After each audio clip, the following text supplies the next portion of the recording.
সাধুর চরণে পড়ে বললেন, দুই বন্ধু শেয়ারে ব্যবসা করতে গিয়ে যখন লাভ হয় বহু টাকা, আমি বন্ধুকে হোটেলের খাদ্যের সাথে বিষ খাইয়ে মেরে সমুদ্রে ভাসিয়ে দিয়েছিলাম। মনে পড়ে সেই সন্দীপনী মুনির আশ্রমে অবন্তী নগরে কৃষ্ণ বলায়, তখন অবন্তী নগরে গুরু সন্দীপনীর চরণাশ্রয় করে 64 কলা বিদ্যা শিক্ষারত।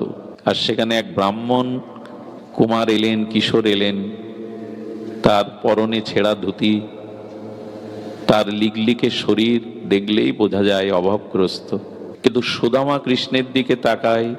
এই একটা জিনিস বলি, বন্ধুত্ব সম্পর্ক যদি করতে হয়, সুদামা বলল ভগবানের সাথেই করো। সুদামার বড় স্বভাব দেখে ভালো লাগে, আর কৃষ্ণেরও ভালো লাগে। একদিন সুদামাকে বৃক্ষতলে ডেকে কানাই বলছে, সুদামা তোমাকে আমার বড় ভালো লাগে।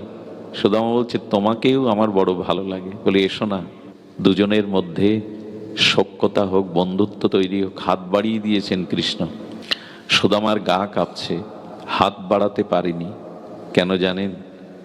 বললেন, কানাই বন্ধুত্ব সমানে সমানে হয়, বন্ধুত্ব অসমতায় হয় না। আমি কাঙাল ব্রাহ্মণ কুমার, আর তুমি রাজনন্দন রাজপুত্র, বন্ধুত্ব হয় না। কৃষ্ণ বলছেন বন্ধুত্বে হৃদয় লাগে, বাইরের পরিচয় নয়। হৃদয় দিয়ে এসো। বললো না, আমি স্বীকার করলাম না। কৃষ্ণের চোখে জল দেখেছিল সুদামা। পরের দিন আবার হাত বাড়িয়ে দিয়েছে সুদামা, এসো না দুজন সখা হই, বন্ধু হই। সুদামা কৃষ্ণের এই আবেদন দেখে বলেছিল, আমি সখা হতে পারি, তোমার সাথে বন্ধুত্ব রচনা হতে পারে সত্য একটা। সেই সত্য একটি হলো, তুমি আমাকে কোনোদিন কোনো কিছু দিতে পারবে না, আর আমিও প্রতিজ্ঞা করছি তোমার কাছে কোনোদিন আমি কিছু চাইব না। যদি এই সত্যে রাজি থাকো, এই পৃথিবীতে যদি কারোর সাথে সম্পর্ক টিকিয়ে রাখতে চান, তাহলে সুদামা জগৎকে জানালো, চাওয়া পাওয়ার কোনো সম্পর্ক রেখো না। চাওয়া পাওয়ার যদি কোনো হৃদয়ে ইচ্ছা থাকে, সে সম্পর্ক টিকবে না। তা একসাথে টিকে থাকলেও তা টিকে থাকা বলে না। কাছে থাকলেই কি কাছে থাকা হয়? আত্মা তো আমাদের নিকটেই আছে, কিন্তু আমরা কি আত্মার নিকটে আছি? এই জন্য চাওয়া পাওয়া, এই সত্য, এই বাবা ওখানে কথা বলছো কারা? চাওয়া পাওয়া এই সত্য যেখানেই আছে, সেখানে ভালোবাসা রুগ্ন হয়, ভালোবাসা ছিন্ন হয়। এই জন্য এই জগতে যাকে ভালোবাসবেন, তবে এটা জগতে হয় না, কোনো না কোনো প্রত্যাশা ভেতরে থেকে যায়। কৃষ্ণ তখন বললেন, আমি রাজি আছি, কিন্তু তোমার সাথে সখ্যতা হারাতে রাজি নই। এভাবে 64 কলা বিদ্যা শেষে সুদামা ফিরে এসেছিলেন তার নিজ আলয়ে। সেখানে তিনি বিবাহ বন্ধনে আবদ্ধ হয়েছিলেন। 4টি তার পুত্র কন্যা, 4টি তার পুত্র হয়। কিন্তু কি করে জানেন? সেই ছোটবেলায় কৃষ্ণের চরণ, কৃষ্ণের বদন, কৃষ্ণের স্মরণ থেকে সংসারে তেমন আর কাজ করতে পারে না। ওই সবসময় কৃষ্ণকে স্মরণ করে, আর ভগবানকে স্মরণ করায় তার সংসারে দেখা দিল তীব্র অন্নাভাব, অর্থ অভাব। এমনি দেখবেন যারা ভগবানের চরণে ওইভাবেই নিত্য নিরন্তর পড়ে থাকে, তাদের জাগতিক সম্পদ এই জগতে ভগবান থেকে বঞ্চিত রাখেন। তার কারণও আমরা পরে বলছি। সুদামার স্ত্রীর মাথার কাপড় ছিঁড়ে গেছে। সুদামার কাপড় ছিঁড়ে, স্ত্রীর কাপড় ছিঁড়ে গেলে বলছে, দুঃখ পেও না, এই দেখো আমি 5 জায়গায় সেলাই করে আমার কাপড় পরেছি। ওনার স্ত্রীর নাম ছিল সুশীলা। সুশীলা মানে, শীল মানে আচরণ, আর সু মানে মঙ্গলময় আচরণ, সু মানে কল্যাণময় আচরণ। যে রমণীর আচরণ কল্যাণময়, সুমঙ্গলময়, তাকে বলে সুশীলা। শীল মানে আচরণ, ভদ্রতা। তো সুশীলা দেখছে যে 6 জায়গায় 7 জায়গায় ছেঁড়া কাপড় সেলাই করে পরেছে সুদামা। আমাদের এক টিকাকারগণ বলেছেন, 20 বছরেও স্ত্রীকে কাপড় কিনে দিতে পারেননি সুদামা। ছেঁড়া কাপড় পরে বাইরেও যেতে পারতেন না। যেদিন গৃহে হাড়ি জ্বলতো না, যেদিন সন্তানকে খেতে দিতে পারত না, খুব মনোকষ্টে স্বামীর পাশে এসে বসতেন সুশীলা, নীরবে চোখের জল ফেলতেন। আর সুদামা তখন বলছেন, সুশীলা আমার বন্ধু কৃষ্ণের বাল্যবেলায় আমাদের কথা শুনবে না? বাল্যবেলায় আমাদের লীলা শুনবে না? আমি আপনাদের বিশেষ করে মনোযোগ দিতে বলছি, কারো দুঃখ যদি ভোলাতে চান তার সামনে কৃষ্ণ কথা বলবেন, ভগবানের কথা বলবেন। কারো দুঃখের যদি মোচন করতে চান, এছাড়া অন্য কোনো, ওই যে বললাম মহৌষধি নেই, অমৃত নেই। দুঃখ ভুলবার একমাত্র হলো হরি কথামৃত। আমার তো ভক্ত স্ত্রীকে বলছে, জানো আমার বাল্যবন্ধু কৃষ্ণের কানাইয়ের কথা যদি শোনো তোমার আর দুঃখ। শোনো না, বলছে বলো। তখন বলছে, জানো ও আমাকে কেমন ভালোবাসে। যেদিন গুরুদেব কোনো প্রশ্ন জিজ্ঞাসা করতেন, আমি উত্তর দিতে না পারলে সেই উত্তরটা কৃষ্ণের কাছে জানতে চাইলেই তার উত্তর জানা থাকলেও সে বলতো আমি জানি না। আমি যে উত্তরটা দিতে পারতাম না, গুরুদেব আমাকে প্রহার করত, আমাকে মারবে গুরুদেব, আমি পারিনি উত্তর দিতে। তাই কৃষ্ণ ইচ্ছা করে উত্তর জানলেও উত্তর না দিয়ে সেও সেদিন আমার সাথে সমব্যথী হয়ে গুরুদেবের মার খেত। কথাটা একবার ভাবুন তো, ভগবানের কিছু অজানা। কিন্তু সুদামা উত্তর দিতে পারিনি বিধায় সুদামাকে প্রহার করছে গুরুদেব। আমি ওর বন্ধু তো, ওর ব্যথা আমার ব্যথা, তাই নিজে উত্তরটা দিতেন না। সুদামার স্ত্রী সুশীলা শুনে না, ধীরে ধীরে ধীরে ধীরে কৃষ্ণ এমন করতো। আর একদিন জানো, আমি বনে যাচ্ছিলাম, আমার পায়ে একটা কাঁটা ফুটেছিল। গুরুদেবের আশ্রমে তো পাদুকা পায়ে দেওয়ার নিয়ম ছিল না, একটা কাঁটা ফুটেছিল। আমি যন্ত্রণায় যখন কাতর হলাম, কৃষ্ণ বহু চেষ্টা করে নখ দিয়ে তুলতে ব্যর্থ হলে বললে, একটু দাঁড়াতো গাছের তলে। সেদিন আমার চরণে কৃষ্ণ মুখ দিয়ে ঠোঁট দিয়ে সেই কাঁটা তুলে দিয়েছিল। আমার চরণটাকে কয়েকবার ওই ব্যথা জায়গায় চুম্বন করেছিল। জানো আমার সখাকে রাসনন্দন, নন্দ মহারাজের পুত্র, সে আমার পায়ে চুম্বন করেছিল। সুশীলা তখন ওই বেদনা দুঃখ, কৃষ্ণ কথাই তো দূর করে দেয়। সূর্য উঠলো মানে তো অন্ধকার দূর হয়। এইখানে যারা হরি কথা শুনছেন, এখন কোনো সংসার যন্ত্রণা আপনাদেরকে দগ্ধিত করবে না, কোনো সংসারের বোঝা আপনাদের মাথায় ভারী করবে না। এই হলো ভগবত কথার মহিমা, হরি কথার মহিমা। সুশীলা বলছে, বিনিময় তুমি কিছু করনি, তুমি ওকে এরকম সেবা কোনোদিন দাওনি।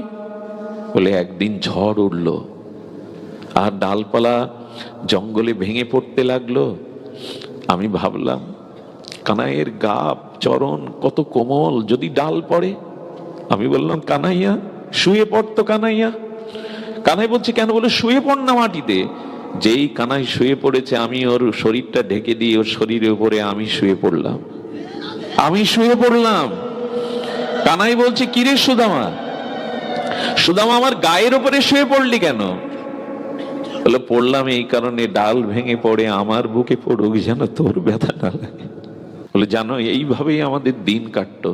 সুশীলা স্কন্ধে হাত দিয়ে বললে, আর ক্ষুধা নেই, আর ব্যথা নেই। এই একটাই মন্ত্র মা।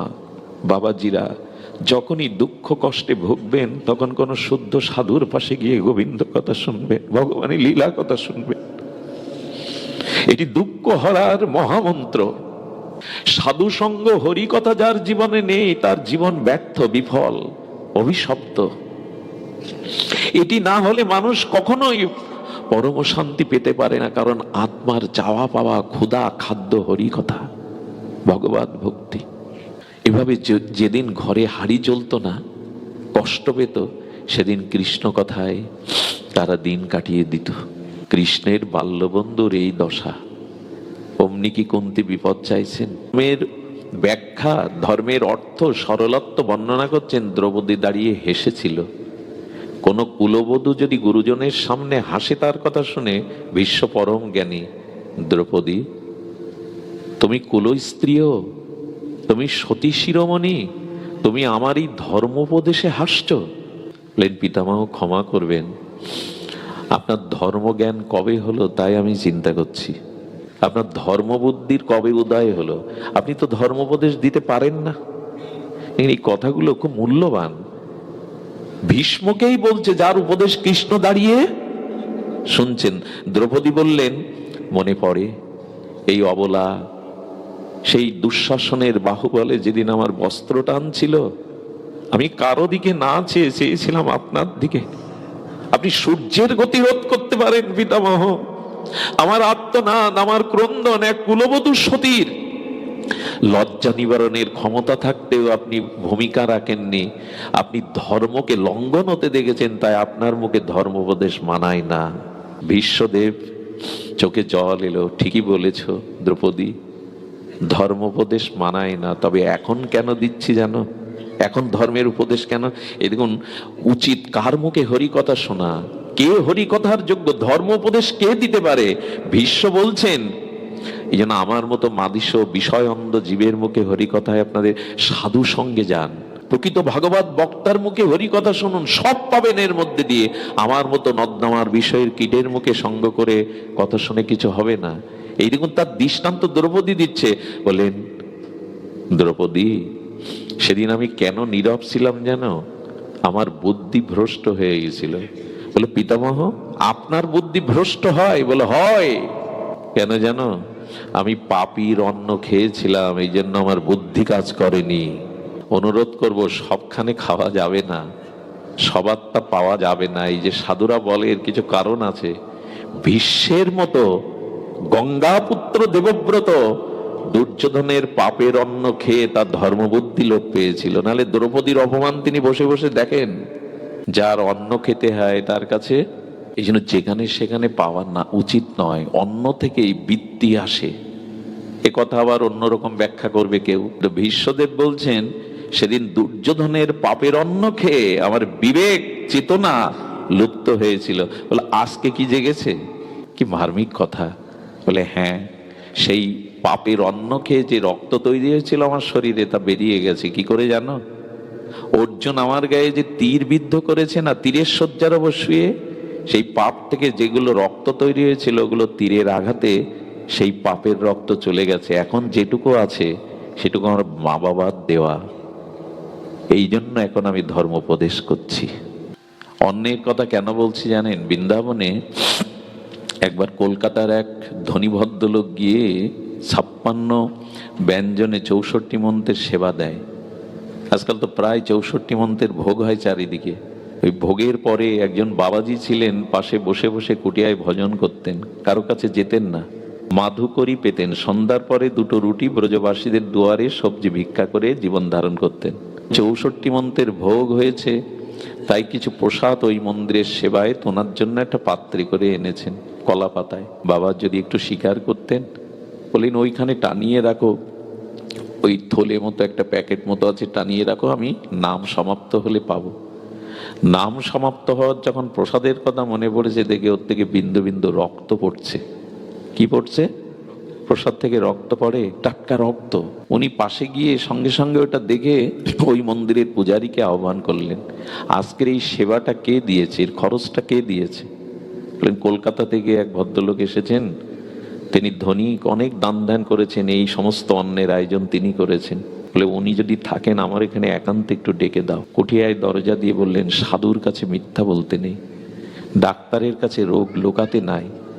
আমি তোমার একটা পথ করে দিতে পারি বাবা, সর্বস্ব ছেড়ে বসেছি জীবের কল্যাণের জন্য। তুমি বলো তো, এই অর্থটা তুমি কোথা থেকে পেয়েছো, যেটা আজকে এই ভোগ দিলে, বৈষ্ণব সেবা দিলে? বলে, এই কথা কেন জিজ্ঞাসা করছেন? বলো, জিজ্ঞাসা করছি এই অর্থটা তুমি সৎপথে রোজগার করনি।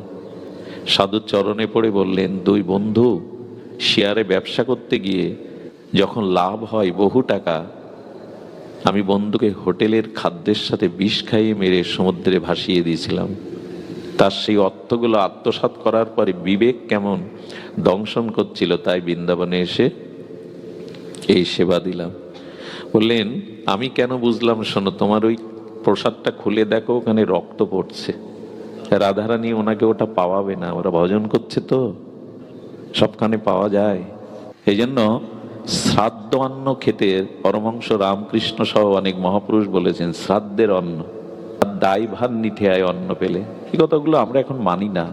যদি ভগবানকে নিবেদন করে প্রসাদ দেয়া হয় সেটি পেতে পারেন, কিন্তু শ্রাদ্ধ অন্ন সকলের পাওয়া উচিত নয়।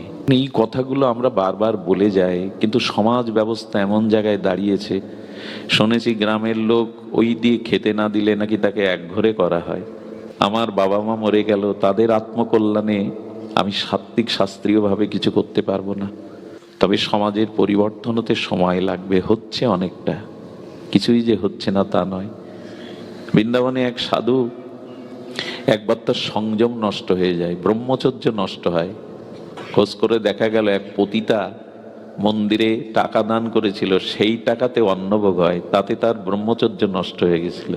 রাত্রে উনি পরস্ত্রীর স্বপ্ন দেখছেন, এগুলো কোনো খোঁজ করে দেখলেন ওই অন্নটা একটা পতিতা দান করে গেছিল। এই জন্য অন্নের বেলায় একটু সতর্ক থাকার কথা বলেছে। আমরা বলছিলাম সুদামার কথা, কেন বললাম জানেন? এই যে কুন্তী দেবীর উপদেশ, সুদামার উপদেশ, এরা সাধারণ, এরা ভগবানের পরিকর, এদের কথাগুলি অন্তত মানুন। আর সুদামা কি করে খুব ধ্যান দিয়ে শুনুন। সুদামা 5 বাড়িতে ভিক্ষা করে। কয় বাড়িতে? অতিরিক্ত নেয় না। এখন কোনোদিন পায়, তখন তো অভাবের সময়, কোনোদিন পায় কোনোদিন পায় না। পৃথিবীতে সব থেকে শুদ্ধ অন্ন কোনটা বলুন তো?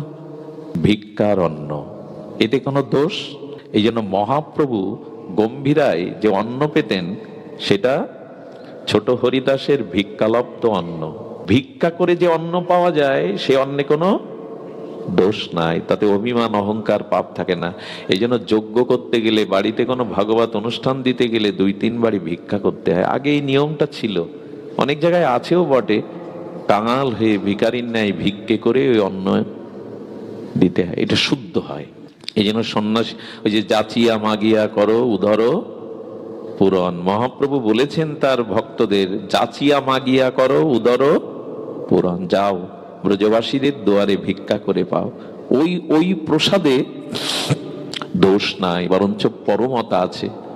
কথাটি এই কারণে বললাম যে এই শাস্ত্র সিদ্ধান্ত মেনে নেওয়ার জন্য আমাদের যে সুবুদ্ধিটা, ওটা শুদ্ধ আহার হতে আসে।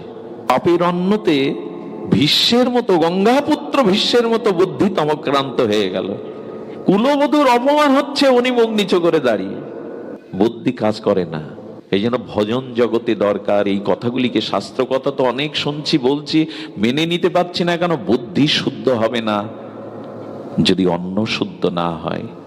মুসলিম শাস্ত্রে একটা কথা আমি পড়েছিলাম তিরমিজ শরীফে, খুব নোট করে রেখেছিলাম। বলে নামাজ পড়তে পড়তে যদি কুজো হয়ে যাও, রোজা রাখতে রাখতে যদি কেশের মতো সরু হয়ে যাও, আল্লাহ কবুল করবে না যদি হালাল রুজির মালিক না হও। সৎ পথে যদি অর্থ রোজগার করে তাই না দিয়ে জীবন চালাও, ওইটা অভিশাপ নেমে আসবে। সুধীবৃন্দ, প্রসঙ্গ ছিল ভিক্ষালব্ধ অন্নই শ্রেষ্ঠ। আর সুদামা কি করলো? 5 বাড়িতে ভিক্ষা করতেন। একদিন হঠাৎ কৃষ্ণ মনে পড়েছে দ্বারকায় সুদামার কথা। কৃষ্ণ দেখছে যে সুদামা হাতে লাঠি আর জরাজীর্ণ এই শরীর, হাড়গুলো বেরিয়ে গেছে। কৃষ্ণ কৃষ্ণ কৃষ্ণ বলতে বলতে লোকের দুয়ারে যাচ্ছে। লীলাগুলো আমার খুব হৃদয়ে স্পর্শ করে। চোখে জল দেখে রুক্মিণী দেবী বলছেন, দ্বারকানাথ, হে প্রিয়, তোমার চোখে জল মানে তুমি কোনো ভক্তকে দেখছো, ভক্তকে স্মরণ করছো, আমাকে দেখাও না। যে ভক্তের কথা ভেবে তোমার চোখে জল আসে, আমাকে দেখাও না সেই ভক্তকে। রুক্মিণী দেবীকে বলতে, আমাকে একটু স্পর্শ করো। দূরদর্শনের মতো কৃষ্ণ দেখাচ্ছে, ওই যে লোকটা ভিক্ষা করতে লোকের দুয়ারে যাচ্ছে, লাঠি হাতে, মুখে কৃষ্ণ কৃষ্ণ। ও আমার বাল্যবন্ধু সুদামা, এই তোমার বাল্যবন্ধু সুদামা ভিক্ষা করছে। বলে দেখো না পরেরটুকু।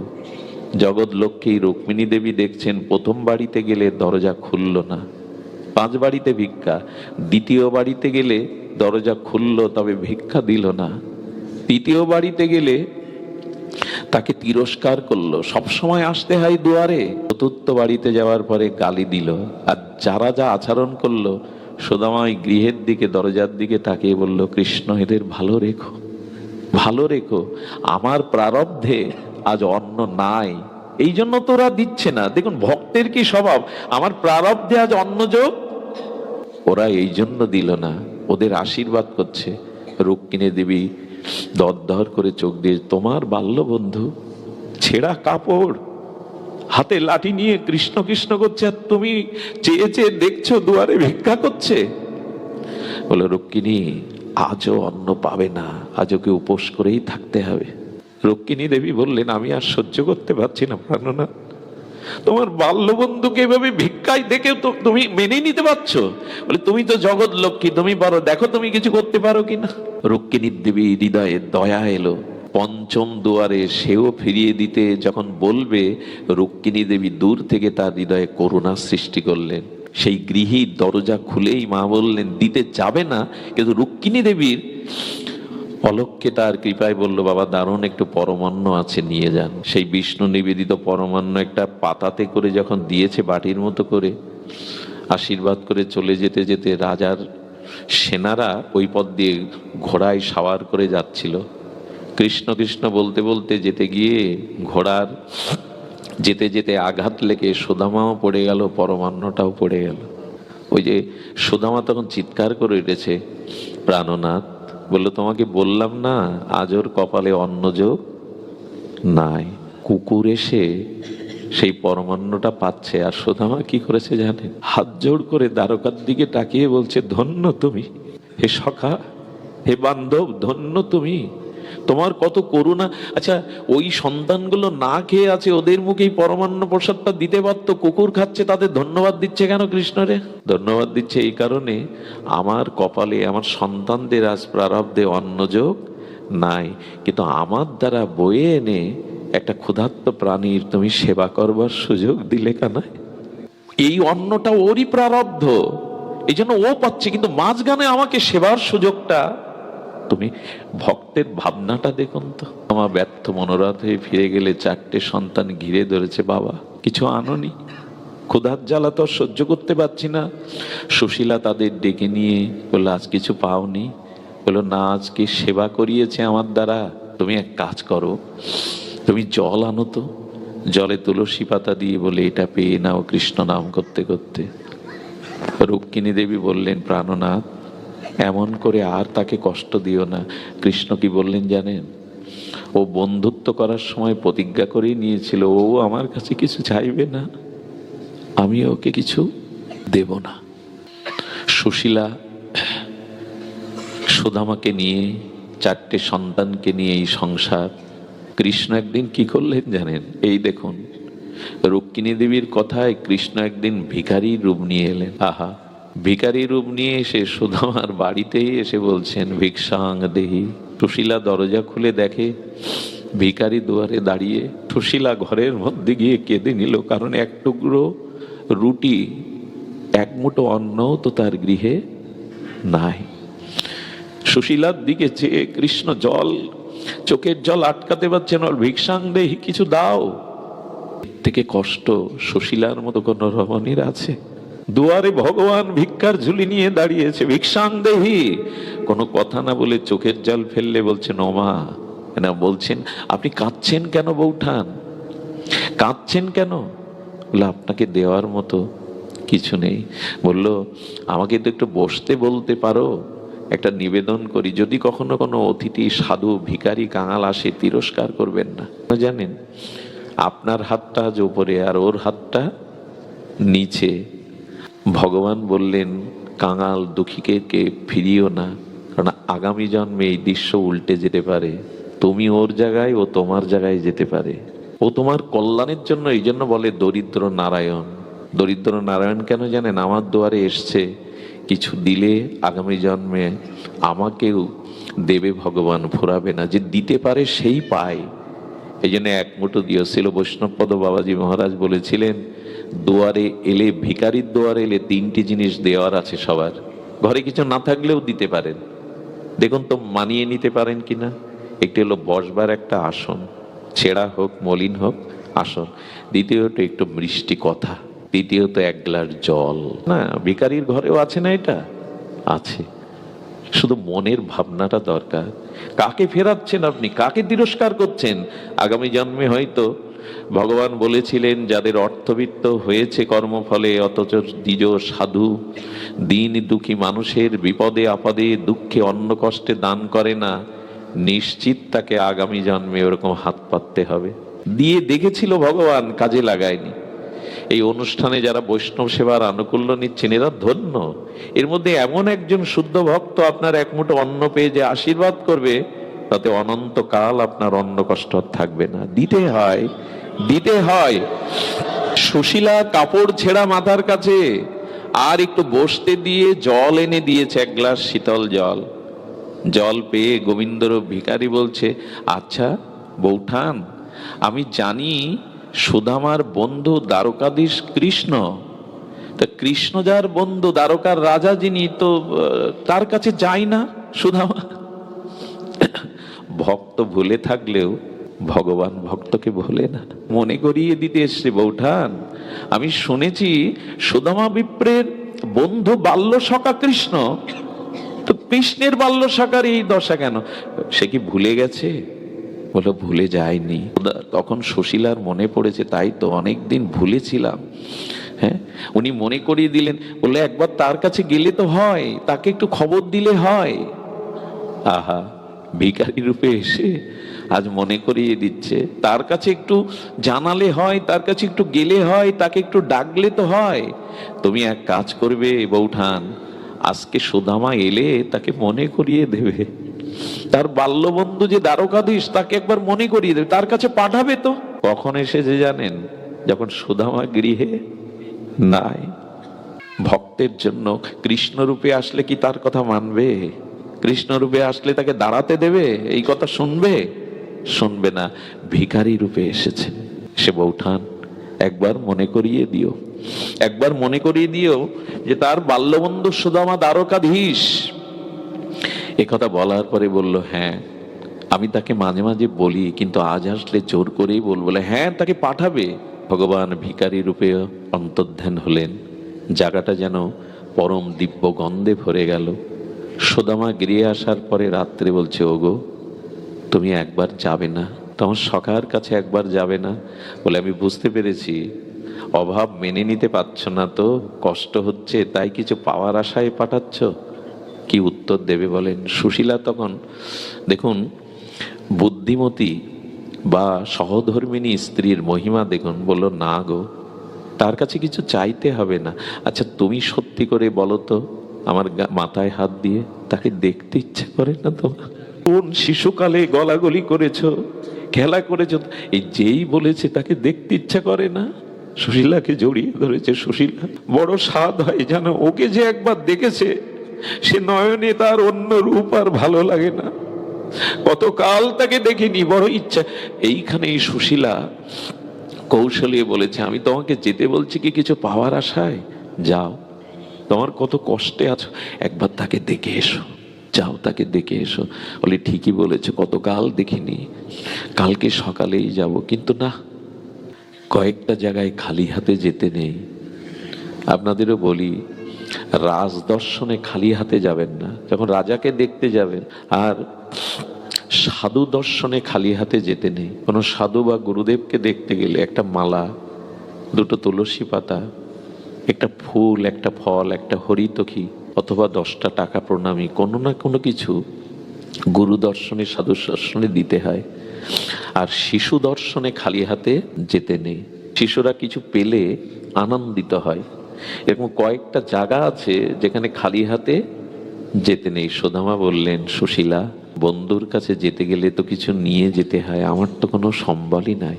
বলে, ভেবো না, ভেবো না, আমি ব্রাহ্মণ পল্লী থেকে কিছু চিড়ে ভিক্ষা করে তোমার আঁচলে বেঁধে দেব, উনি তো জানেন সব, তুমি নিয়ে যেও। সুশীলা তিলক করে স্নান করিয়ে আর সাজিয়ে দিয়েছে, আঁচলে বেঁধে দিয়েছে চিপিটক সেই চিড়ে, 3 মুড়ি, কেউ বলে চাউল, কেউ বা চিড়ে। এটা নিয়ে যেতে যেতে খালি পায়ে চলছে সুদামা। খালি পায়ে যেতে যেতে কাঁটা বিদীর্ণ হয়েছে পায়ে।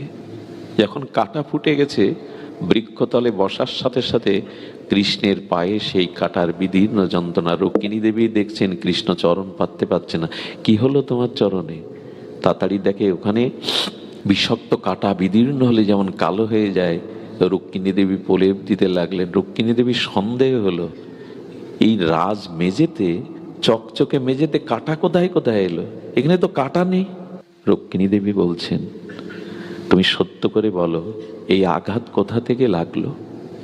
সুদামা, আমি প্রতিজ্ঞা করেছিলাম, ভক্ত আমার প্রাণ, আমার ভক্তের কোনো আঘাত আগে আমার কাছে চলে আসে, আমার সুদামার কাটা এটা হয়েছিল। ভরত যেদিন রামকে আনতে যায় না চিত্রকূটে, ভরতের পায়ে কাটা ফুটেছিল, কিন্তু ব্যথা অনুভব করেছিল রামের পায়ে। হরিদাসের বেত্রাঘাতের চিহ্নটা, ব্যথাটা মহাপ্রভু নিজে অঙ্গে নিয়েছিলেন। একটা কথা বলি, ব্যথা কিন্তু কেউ নিতে, এ জগতে এমন কেউ নেই, পিতা মাতা বলুন, স্ত্রী পুত্র বন্ধু বলুন, ব্যথা কেউ নিতে পারে না। ব্যথা নিতে পারে একমাত্র ভগবান। ব্যথা নেওয়ার মধ্যে গেছে তো তোমার 8টা, তুমি তো একবারও নিমন্ত্রণ করলে না। 2 বন্ধুর সাথে জমে উঠেছে কথা, আরে আমি তো একবার করলাম, তোমার তো 8টা মহিষী দেখছি, একবারও তো করতে পারতে। এই গরিব ভক্তকে কৃষ্ণের সাথে এমনি করে বলে, বৌঠান কেমন হয়েছে, তোমাকে সেবা যত্ন করে তো? আমার কথা তোমার মনে আছে? সেই সন্দীপনী মুনির আশ্রমের কথা মনে আছে? বলে মনে নাই। এই বিশ্রাম দিয়ে তাকে যখন এই লীলা, এই যে স্মৃতি মন্থন করছেন, তবে হ্যাঁ, এই স্কুলে পড়া বন্ধুদের কথা ভোলা যায় না সারা জীবন। ওই সময়ের যে বন্ধুদের কথা, এটা ভোলা যায় না।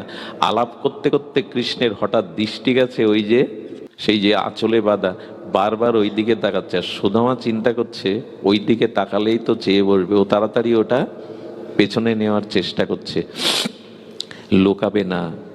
সুদামা, বৌঠান নিশ্চয় আমার জন্য কিছু পাঠিয়েছে, লুকিও না। কি লোকাচ্ছ? বলে না না, ওটা কিছু না। বলে কিছু না মানে? খালি হাতে তো আসনি, বৌঠান নিশ্চয়ই আমার জন্য কিছু পাঠিয়েছে, দেখি দেখি। ভগবানের লোভ থাকে ভক্তির দিকে। ওইটা যেই না খুলে এক মুঠো চিড়ে দিয়েছে, বলো সুদামা, অনেক তো রাজভোগ পেয়েছি, এমন আস্বাদন তো কখনো পাইনি। আচ্ছা, চিড়েটা ভেজা কেন?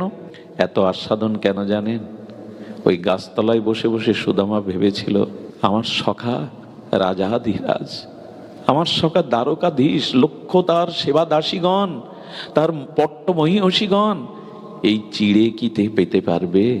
এই কথা ভাবতে ভাবতে চোখের জলগুলো ওই চিড়ের মধ্যে ভিজিয়ে দিয়েছিল। আমার কি মনে হয় জানেন, ঠাকুরের যখন ভোগ লাগায়, ওই প্রসাদের মধ্যে হৃদয়ের যে প্রেম বা অশ্রু, ওইটা দিন, তাহলে ভগবান ওটা নিবেন। শুধু সাজিয়ে ঘন্টা নাড়লেই। সচিমা কি করতেন জানেন?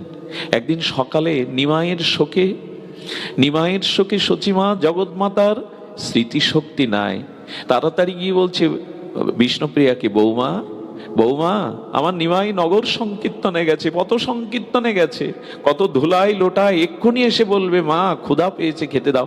যাও তো বৌমা, রান্নাঘরে যে একটু মোচা রান্না করো, আমার নিমাই থোড় ভালোবাসে, যাও না, কচু শাক ভালোবাসে।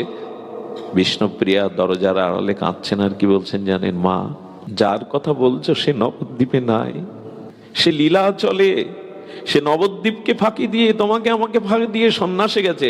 দেখুন, বিষ্ণুপ্রিয়া বলছেন, মায়ের ভাত তো আমার উপরে দিয়ে গেছিল, সচিমাকে তো বোঝাতে পারতেন প্রভু নবদ্বীপে নাই।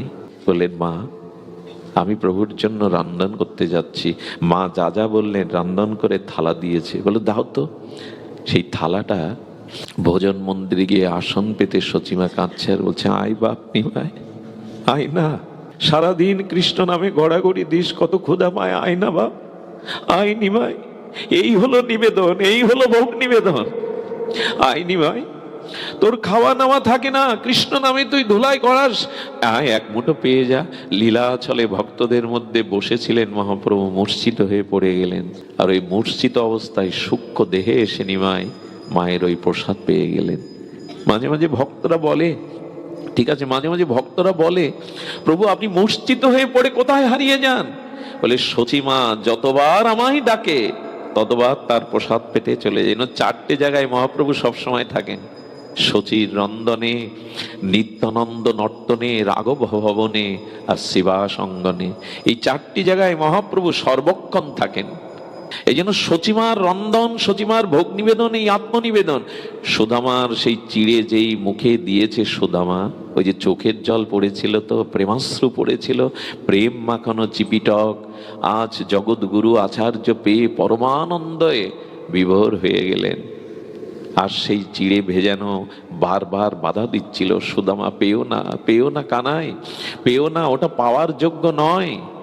পরম আনন্দে বলেছিল, সুদামা জেনে রাখো, আগামী কলিযুগে আমার প্রধান মহাপ্রসাদ হবে এই চিড়া।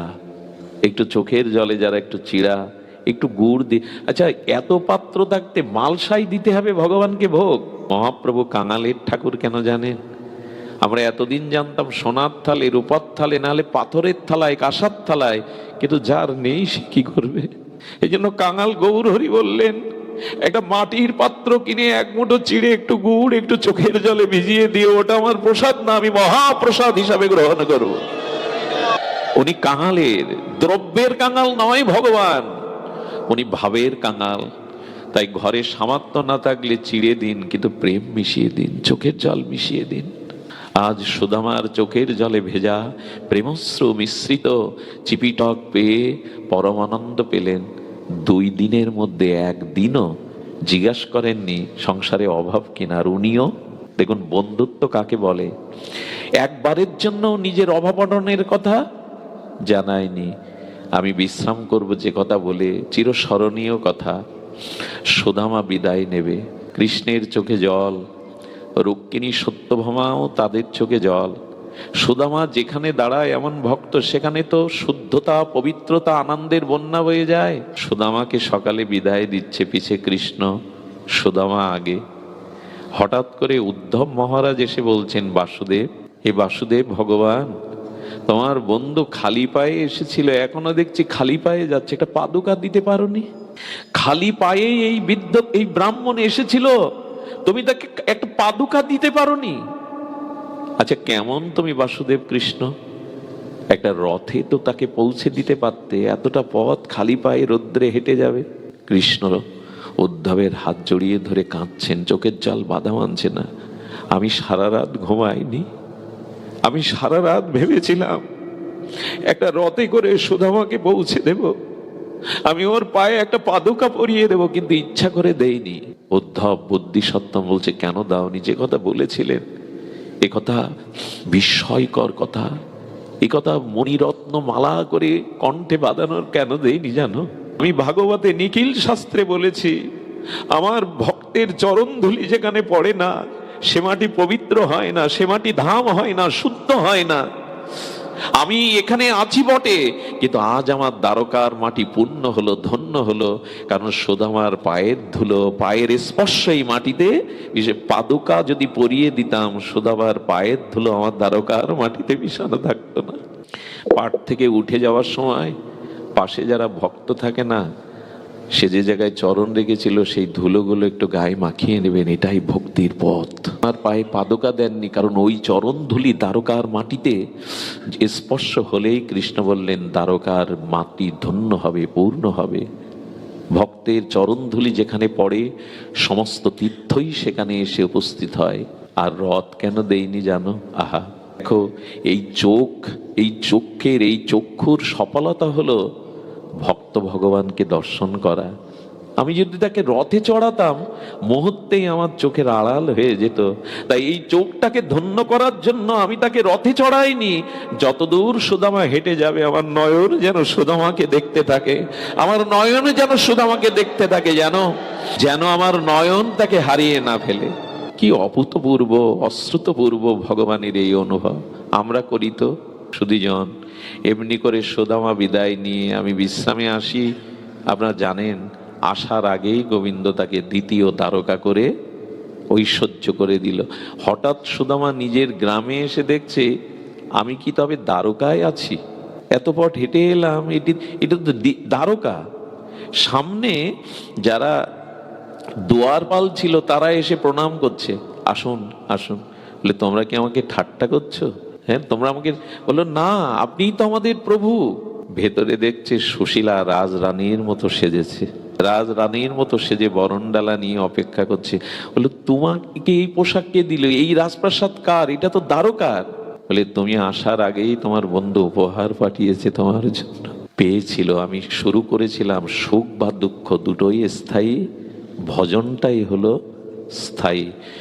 সুদামা পেয়েছিল বটে, গোবিন্দের প্রসাদ মনে করে, তবু চিরদিন তিনি ওই নাম, ওই ভিক্ষা, ওই ভজনেই ছিলেন আভিজাত্য। তার ঐশ্বর্য তাকে কৃষ্ণ ভুলিয়ে দিতে পারেনি। সংকেত কি? ধন ঐশ্বর্য যতই হোক, ভগবানের ভজন ভুলে যাবেন না। দিয়েছে, কিন্তু সেই কাঙালের মতো ভজনই করে গেছেন সুদামা চিরদিন। তাই সুখে বা দুঃখে থাকো, সদা হরি বলে ডাকো। সুখ দুঃখ আসবেই, তরঙ্গায়িত দ্বন্দ্ব ধর্ম আসবে, কিন্তু দুটোকেই গুরুত্ব না দিয়ে সব অবস্থাতেই ভগবানের ভজনকে গুরুত্ব দিন। এটাই ছিল প্রতিপাদ্য বিষয় বলবার, এটাই ছিল আমাদের আস্বাদনের বিষয়। তাই বিপদ সন্তনা সশস্ত্র যত যত্র গুরু ভবত দর্শনং যত সাধপূর্ণ দর্শনম, যেন সর্বদা সুখ দুঃখের মধ্যে আমি দুঃখকেই বেছে নিই, যাতে তোমার ভজন হয়, তোমার কথা মনে পড়ে। আজ এইটুকুই, আমরা সুখে দুঃখের মধ্যে যেন ভগবানকে ভুলে না যায়, তার স্মরণকে, তার মননকে ভুলে না যায়। আগামী দিনগুলোতেও আমাদের ভালো ভালো আলোচকরা আসবেন, প্রবক্তারা আসবেন। আপনাদের উপস্থিতি আমি চণ্ডীপুরবাসীর থেকে নিবেদন করছি, একটা হাত জোড় করে নিবেদন করি, একটু প্রাণের আশীর্বাদ করবেন।